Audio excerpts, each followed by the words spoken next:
So we learned that testing might make sense. How do we test then? We need two tools to write good tests and be able to test our React application. The first tool is the test runner. This is basically a tool which is responsible for executing our tests, so for running the code, the test code, and providing a validation library, which in the end is a library which allows us to do comparisons and potentially throw some errors.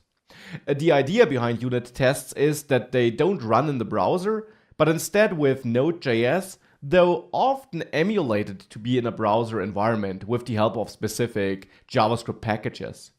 The test runner then is the core tool which simply executes our code using that environment. And the good thing is Create React App already comes with a pre-configured testing environment we can build up on.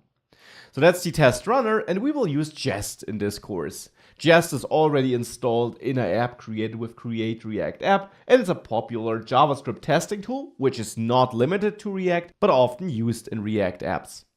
Now, running the test is one thing. When working with React and components, we also need a way of emulating these components, of basically mounting them to some non-existent DOM, you could say, and then traversing our components.